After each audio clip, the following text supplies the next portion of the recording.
आज के सत्र में हम चर्चा करेंगे महर्षि पाणिनि संस्कृत एवं वैदिक विश्वविद्यालय के अंतर्गत आई अधिसूचना के विषय में कि जो ये अधिसूचना इस विश्वविद्यालय ने निकाली है वह किसके विषय में है। तो इन्होंने क्या है, अतिथि विद्वान हेतु आवेदन यानी कि गेस्ट फैकल्टी के लिए क्या है, नियुक्तियां निकाली हैं। इसकी आवेदन की तिथि क्या है, तो इसकी आवेदन की अंतिम तिथि है आपकी 25 जून 2024।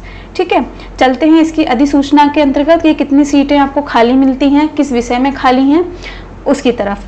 तो बात करें महर्षि पाणिनि संस्कृत एवं वैदिक विश्वविद्यालय के अंतर्गत, तो ये कहाँ पर है, आपके देवास मार्ग उज्जैन में, यानी कि एमपी की स्टेट यूनिवर्सिटी है।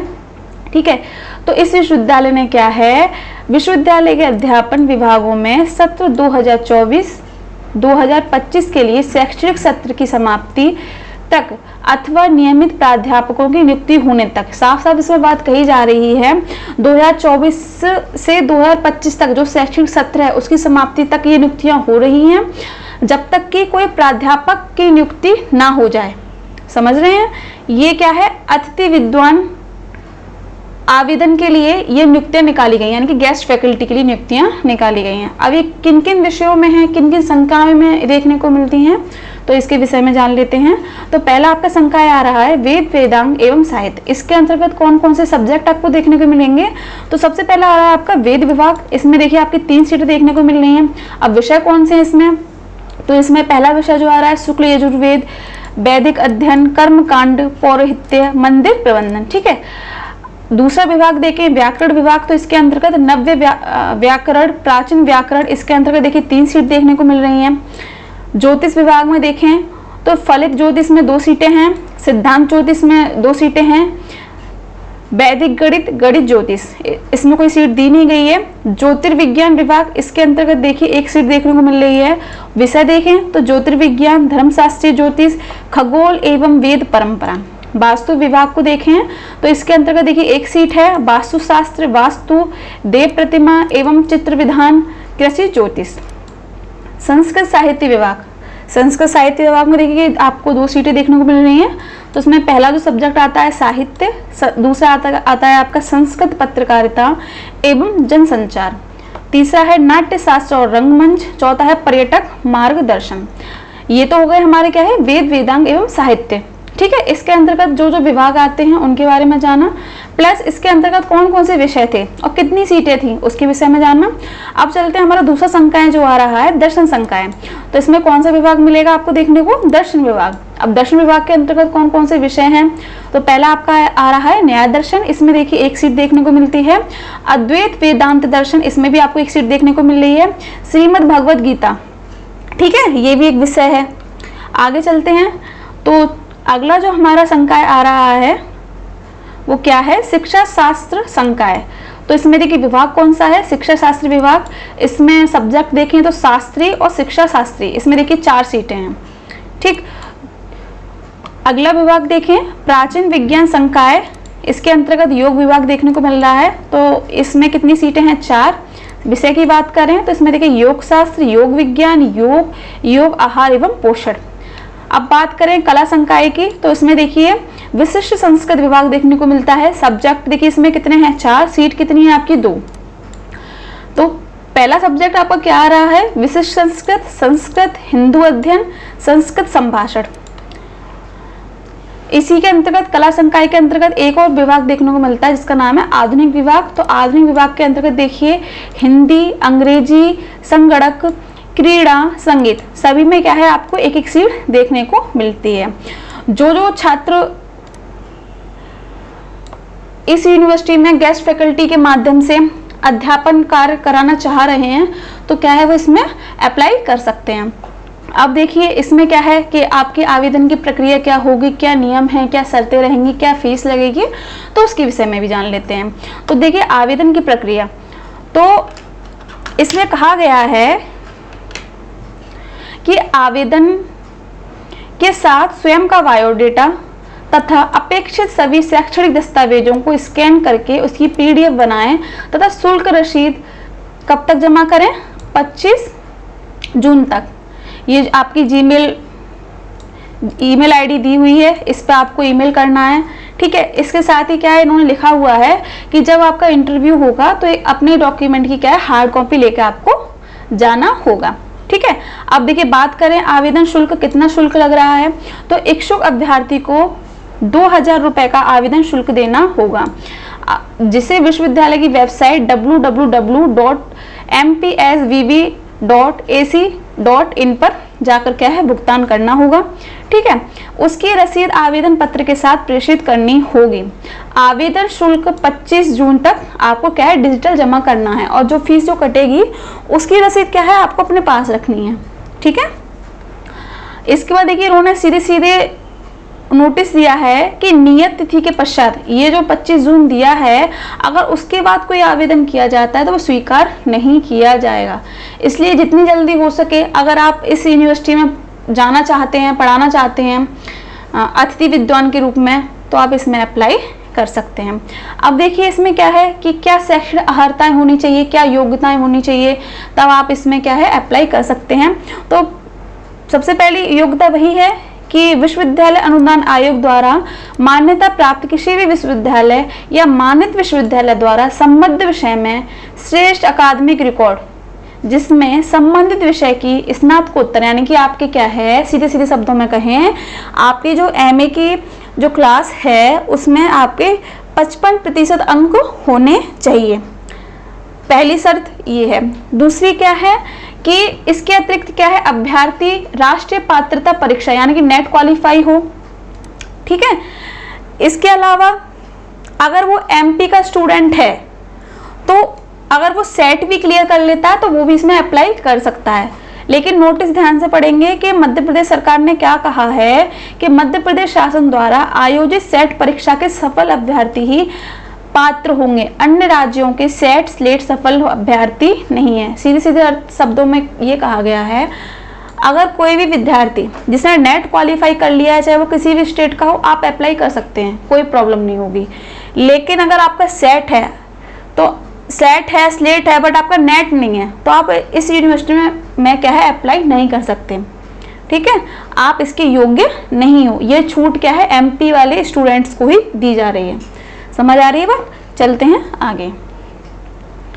इसके बाद देखिए इसमें देखिए दूसरी शर्त इसमें क्या लिखी हुई है कि ऐसे अभ्यर्थी जिनको कि यूजीसी नियमन 2009 के अनुरूप पीएचडी डिग्री प्रदान हुई है अथवा बाद में ऐसे विनियमों द्वारा जिन्हें यदि विश्वविद्यालय अनुदान आयोग ने अधिसूचित किया है, ठीक है, तो ऐसे अभ्यर्थियों को क्या है, नेट स्लेट सेट की पात्रता शर्तों की अनिवार्यता से छूट मिल जाएगी।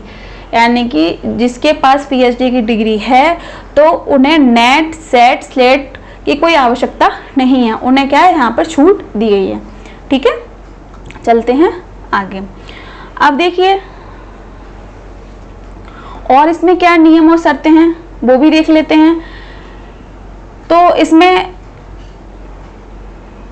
पीएचडी उपाधि धारक अभ्यर्थियों को निम्नवत शर्तों पर खरा उतरने के लिए अध्ययन विश्वविद्यालय महाविद्यालय संस्थानों में सहायक आचार्य अथवा समक्ष पदों पर भर्ती एवं नियुक्ति हेतु उन्हें स्लेट नेट सेट की न्यूनतम पात्रता शर्तों की अनिवार्यताओं से छूट मिलेगी। लेकिन शर्तें क्या होनी चाहिए, तो देखिए शर्तें भी देख लेते हैं कि अभ्यर्थियों केवल नियमित रेगुलर पद्धति से पीएचडी उपाधि प्रदान की गई हो, यानी कि वही स्टूडेंट इसमें अप्लाई कर सकते हैं जिनकी जो पीएचडी है वो कैसी हो, रेगुलर हो। समझ रहे हैं? उसके बाद देखिए कम से कम 2 बाह्य परीक्षकों द्वारा शोध प्रबंध का मूल्यांकन किया गया हो। ठीक है, अगला देखें तो अभ्यर्थी ने अपने पीएचडी शोध कार्य में 2 शोध पत्र प्रकाशित किए हों जिसमें कम से कम 1 पत्र संदर्भित जर्नल में प्रकाशित हुआ हो। यानी कि सीधी सीधी बात इन्होंने ये कही है कि जिन अभ्यर्थियों के पास पीएचडी की डिग्री है, ठीक है, उसके लिए पहली तो यही है कि वो रेगुलर होनी चाहिए। दूसरा क्या है, उनके 2 शोध पत्र प्रकाशित होने चाहिए। अब वो शोध पत्र प्रकाशित कैसी पत्रिका में हो, तो संदर्भित जर्नल में क्या है वो प्रकाशित होने चाहिए, है ना। जानी मानी पत्रिका में या पत्र में उनका जो शोध पत्र है वो प्रकाशित होना चाहिए। ठीक, दूसरा देखें तो अभ्यर्थियों ने अपने पीएचडी शोध कार्य में 2 शोध पत्र संगोष्ठियों में प्रस्तुत किए हों। ठीक है, इसके बाद अभ्यर्थी का मौखिक साक्षात्कार संचालित किया गया हो।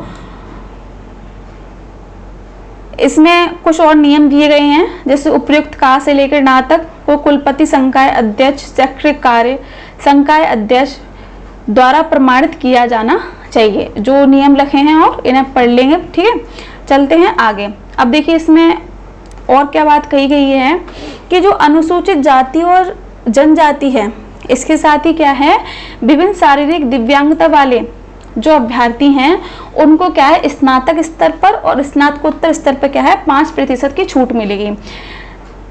जैसे कि मैंने अभी थोड़ी देर आपको पहले बताया कि आपके एमए में कितने होने चाहिए, 55% होने चाहिए। लेकिन अगर बात करें SC, ST और PH कैटेगरी के स्टूडेंट की, तो उन्हें क्या है 5% की छूट दी जाएगी। तो आपके कितने परसेंट होने चाहिए, 50। ठीक है, इसके साथ ही आगे चलें कि पैनल बनाने की प्रक्रिया क्या रहेगी। तो देखिए इसमें क्या कहा गया है कि प्राप्त आवेदन पत्र का परीक्षण करने के उपरांत अर्ह अभ्यर्थियों की सूची जारी की जाएगी। यानी कि जिन जिन अभ्यर्थियों ने क्या है अप्लाई किया है और वो इस नियम शर्तों पे खरे उतरते हैं, तो उनकी एक सूची जारी की जाएगी। ठीक है, उसके बाद क्या है, अभ्यर्थियों को विषय विशेषज्ञों के समक्ष चर्चा हेतु आमंत्रित किया जाएगा।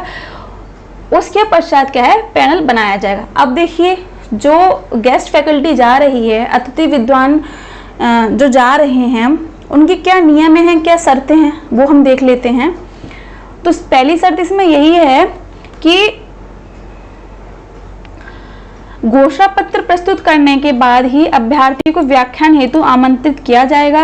अतिथि विद्वान एक साथ 2 संस्थाओं में अध्यापन कार्य नहीं कर सकता। यानी कि अगर वो इस यूनिवर्सिटी में पढ़ा रहा है तो ये नहीं कि वो दूसरी भी कॉलेज में पढ़ाएगा। पहली शर्त ये है। दूसरी शर्त इन्होंने क्या कही कि स्नातक एवं स्नातकोत्तर कक्षाओं में व्याख्यान हेतु आमंत्रित अतिथि विद्वान को कार्य दिवस में कार्यालयीन समय निर्देशानुसार उपस्थित रहकर 4 से 5 कालखंडों में व्याख्यान प्रस्तुत करने होंगे तथा विश्वविद्यालय की आवश्यकता अनुसार शिक्षणेतर कार्य करने होंगे। सीधी सीधी बात इसमें ये कही जा रही है, अगर यूनिवर्सिटी से कोई एक्स्ट्रा कार्य आपको मिल रहा है तो आप उसे मना नहीं कर सकते, आपको वो करना पड़ेगा। ठीक है, इसके बाद देखिए एक और उन्होंने बात कही है कि अतिथि विद्वान को विश्वविद्यालय के कैलेंडर के अनुसार 17 वर्षांक तक के लिए आमंत्रित किया जाएगा। यानी कि जो यूनिवर्सिटी कैलेंडर निकालेगी उसके अकॉर्डिंग ही आपको सारे काम करने होंगे। ठीक है, अगला देखिए क्या कह रहे हैं कि अभ्यर्थी को आमंत्रित करने तथा उसके आमंत्रण को बिना पूर्व सूचना के निरस्त करने का अधिकार विश्वविद्यालय को होगा। सीधी सीधी बात इन्होंने ये कही है, जो गेस्ट फैकल्टी आएगी तो अगर वो अच्छा कार्य नहीं करते हैं, ठीक है, तो जो यूनिवर्सिटी है, विश्वविद्यालय है, वो बिना किसी सूचना के आपको उस जॉब से हटा सकता है। ठीक, 15 दिवसों तक लगातार अनुपस्थित रहने की दशा में अतिथि विद्वान का आमंत्रण स्वतः ही समाप्त हो जाएगा। यानी कि आप रेगुलर 15 दिन का अवकाश नहीं ले सकते, वरना क्या है आपको इस जॉब से हटा दिया जाएगा। अगला पॉइंट इन्होंने क्या लिखा है कि उपयुक्त अनुसार आमंत्रण व्यवस्था पूर्णतः अस्थायी है। यानी कि जो आपको ये जॉब मिल रही है, आपका सिलेक्शन हो जाता है गेस्ट फैकल्टी में, आप ये ना सोचें कि आप स्थायी रूप से अब आपकी ये जॉब है, ये अस्थायी है। अगर फैकल्टी में जैसे जितने भी संकायें हैं, अगर उनमें टीचर्स की नियुक्ति हो जाती है,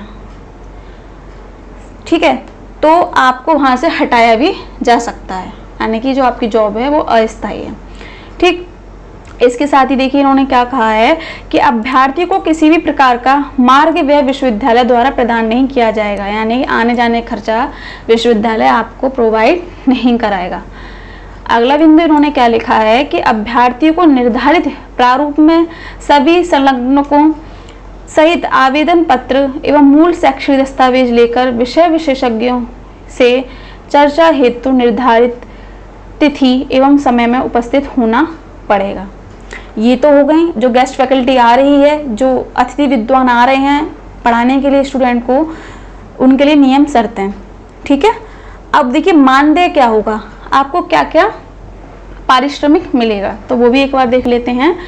तो आमंत्रित अतिथि विद्वान को कार्य संतोषजनक होने पर क्या है, मासिक रूप से क्या है 40,500 रुपये क्या है प्राप्त होंगे। कार्य दिवस में अनुपस्थित रहने पर संबंधित दिवस का मानदेय प्रदेय नहीं होगा, यानी कि अगर आप छुट्टी करते हैं तो उस दिन का आपको क्या है पारिश्रमिक प्राप्त नहीं होगा।